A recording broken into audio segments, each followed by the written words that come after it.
Hej og velkommen til Steffens videolog. I dag har jeg 2 knivreviews og en lille overraskelse. Så kig med. Bum. Den første kniv vi har her er en Spyderco Tenacious. Og ja, de er lovlige i Danmark, hvis du har det rette formål til at bære kniven. Jeg bruger min på arbejde, og kun når jeg er på arbejde. Det er en kniv, jeg har købt i en forretning i Danmark, i København. Og denne kniv er enhåndsbetjent, hvilket den også godt må være. Jeg tror vi har et blad på omkring 8 cm. Samlet længde lidt over 20. Det er Spydercos billige linje, det vil sige kniven er fremstillet i Kina, men stadig med Spydercos kvalitet. Jeg har haft den i godt og vel 4 måneder. Det er et knivstål, der hedder 8 CR13 MOV. Ikke verdens bedste knivstål, men ikke desto mindre en kniv til 600 kroner. Hvad skal jeg sige? Den kan slives, og den kan blive enormt skarp, ligesom alle andre knive kan. Den mister måske bare sin skarphed lidt hurtigere. Jeg bruger den til at skære pap, plastik, diverse ting og sager. Indtil videre har den været... Den er ikke skuffet mig, vil jeg sige. Så lad os kigge lidt rundt. Vi har lejet heroppe. Åbn og luk ganske nemt. Og en hånd. Bum. Vi har inde i. Der er ikke ret meget for at holde vægten nede. Jeg tror den her vejer omkring 139 gram. Så det er jo ikke alverden. Så har vi et bælteklips. Den kan vende 4 veje. Den kan vende opad, nedad, på begge sider. Og det er en liner lock. Her trykker ind og vipper med kniven ned. Kan åbnes nemt, lukkes nemt. Lige nu der er den ikke alt for skarp. Men det er jo også lige meget, det er en arbejdshest. Det er bedre, at den kan holde sig lidt skarp længere end meget skarp kort tid.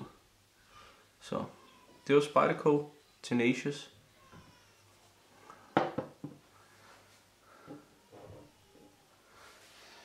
Så har vi en Spyderco Paramilitary 2. Det er så ikke en kinesisk lavet kniv. Det er en amerikansk lavet kniv med bedre knivstål. CMP S30V holder sig ekstremt skarpt og holder sit æg længe. Jeg har ikke prøvet at slive den endnu. Da jeg ikke rigtig har et ordentligt slivesystem til Spyderco kniv endnu. Men det kommer. Jeg skal nok lave en video. Før eller siden, det er bare lidt halvdyrt. Ligesom den her kniv, den er også halvdyrt. Kostede 1700 kroner. Købt samme sted som den anden. En anden form på bladet. Og det skal så lige siges, at begge knive har samme, skal man kalde det, samme, lidt ligesom en køkkenkniv. Så denne kniv er alsidig. Du kan bruge den i skoven, du kan bruge den derinde, du kan bruge den derhjemme. Du kan bruge den til at skære kød, grøntsager, you name it. Den har også bælteklips, begge ender, på begge sider. Her har vi et lanyard hole, som de kalder det. Jeg tror det er bare til noget faldskærmssnor, paracord. Faldskærmssnor lige indenunder, så har du lidt til at holde i her, eller noget til at sætte fast i dit bælte. Ud over den kan jo godt falde af. Det er jo, altså, hoppe ud i lommen, det har man jo hørt om før. Godt stort hul her. Den kan komme en relativt tyk snor i. Hullet 14 mm. Så du kan åbne med handsker, og så det er jo rigtig smart, hvis du altså arbejder med handsker. Denne kniv er ekstremt skarp. Vi har det, der hedder en compression lock, som sidder op i ryggen på kniven. Samme måde, trykker ind, tryk, vip, luk. Åbner lige så nemt som den anden. Nu vil jeg lige vise, at den er rent faktisk skarp. Jeg har et stykke avispapir. Vi alle sammen ved, hvor svært det er at skære avis.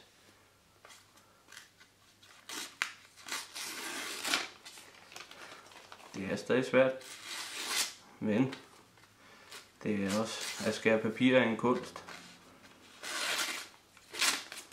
vil jeg sige.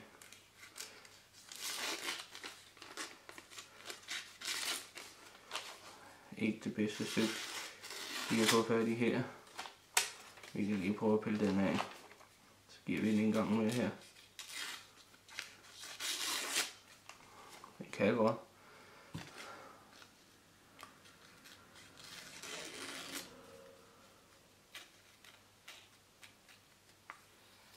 Det er lidt besværligt.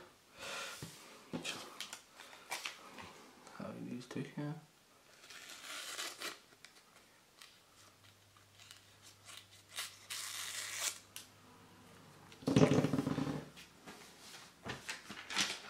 Prøv et nyt stykke papir. Se om det går nemmere.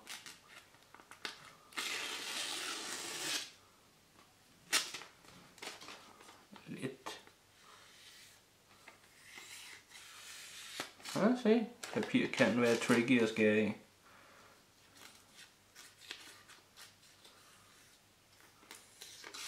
Ser det avispapir? Avispapir, det er noget af det værste, du kan skære i.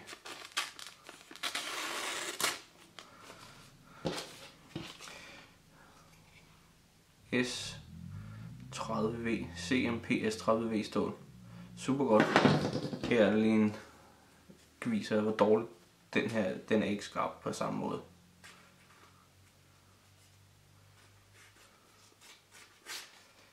Se, den bider slet ikke. Så det er lidt. Det er ikke altid lige nemt.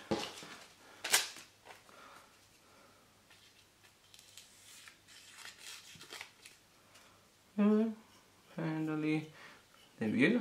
Føles skarp. Så vi prøver lige at se, om vi kan skære bare lidt papir der. Den kan godt. Den kan godt. Det ved jeg.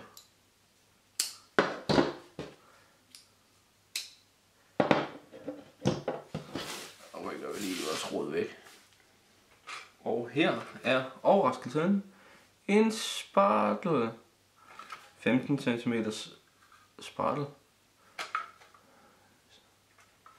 Og den har jeg slevet med mit stykke værktøj. Sharpens Best knivsliver. Verdens bedste, siges det. Jeg ved ikke, om alle er enige i det.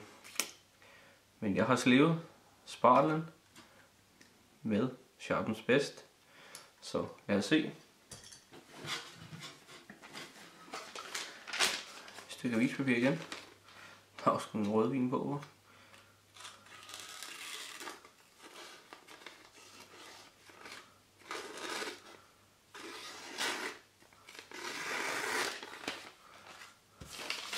Lidt skarp.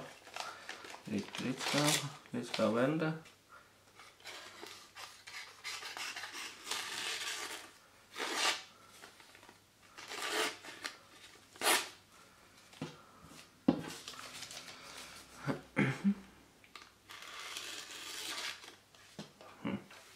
kunne vi prøve, bare for sjov, at hive ud i Sharpens Best igen.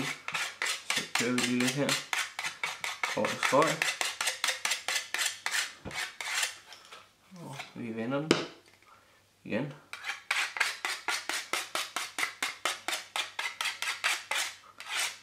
Lange strøg. Og lange strøg. Og lange strøg. Så lægger vi til siden. Går vi igen.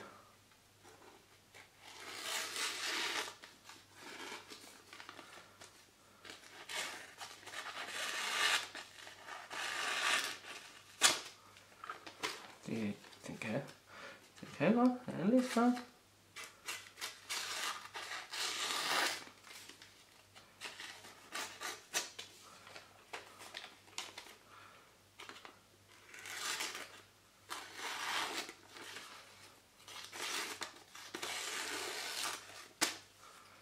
Så den er også skarp. Den er også lade sig gøre at blive slivet på en Sharpens Best. Verdens bedste knivsliver. Påstår, at den kan slive 43 forskellige produkter. Jeg har kun prøvet kniv, spartel, smørkniv og vi kan rent faktisk også slive sakse. Ganske simpelt.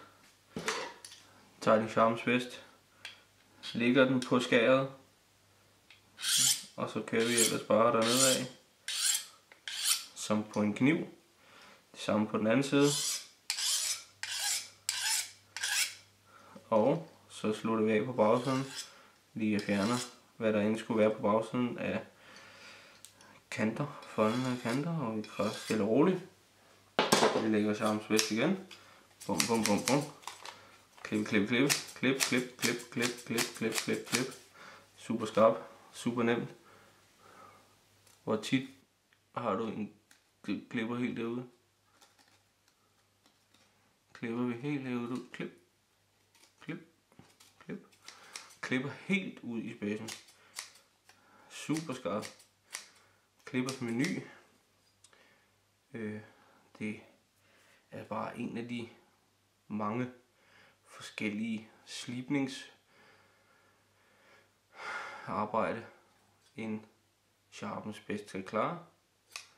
En saks, vi har brugt en spartel, vi har knive, vi har brugt en smørkniv, det har I set. Men jeg tænker, at vi måske prøver at give Tenacious en tur, og så se om vi kan få den til at skære i noget avispapir. Og her, korte strøg, skifter vinkel, skifter retning, 45 grader på bladet, så vi klarer os rigtig godt, men der er ingen garanti for, at det virker. Jeg har ikke rigtig kunne få denne Tenacious til at skære i pap, eller pap er den rigtig god til, men avispapir, der halter den, vil jeg sige. Der er den ikke super duper til det. Vi har et lille stykke papir her. Vi prøver. Vi har lidt svært ved at få den til at bide.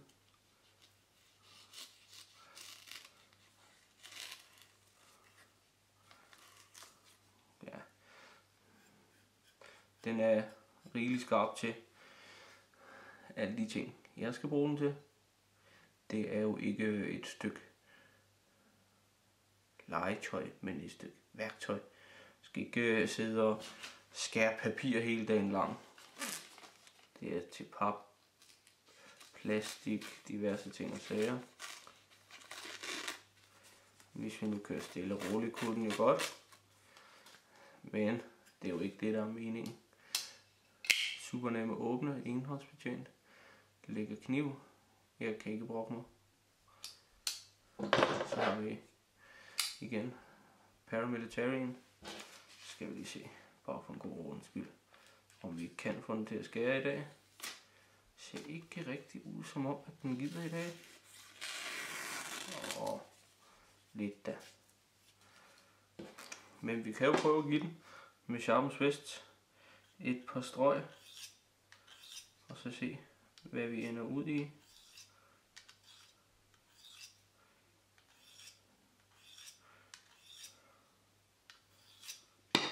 Et par strøg.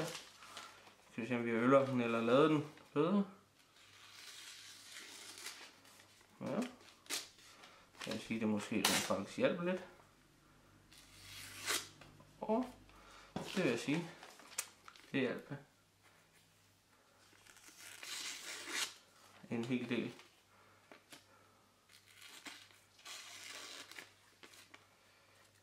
Tricky sådan noget avispapir her. Bum. Så det var Paramilitary fra Spyderco. Min dyreste kniv fra Spyderco. Så det var Tenacious. En kniv til 600. Alle mænd burde eje sådan en her sjovere her. Det er et fantastisk stykke værktøj at have i lommen. Jeg bruger den rigtig meget på arbejde. Den er under plastik, den er under pap, den skærer pap, fjerner diverse ting og sager fra min spartler og sådan nogle ting. Jeg er godt tilfreds med kniven her. Og håndspartel vil jeg lige sige, at kan rent faktisk godt gå hen og være et godt stykke værktøj i køkkenet. Jeg mener, når du hakker gulerødder eller tomater eller grøntsager, løg, så er det bare lige tjok, tjok, tjok, tjok, tjok, tjok, og den er jo skarp. Så det kan jo gå hen og blive et rigtig godt stykke værktøj i køkkenet. Jeg vil sige, jeg har ikke lige brugt den her så meget nu, fordi det er en arbejdsspartel.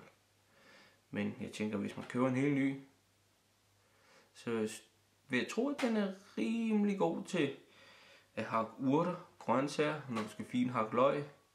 Jeg bruger den rent faktisk til, når jeg former bøffer. Lige, du ved, for ligesom at lave de sædvanlige hakker, og den gør den bredere, længere og tyndere.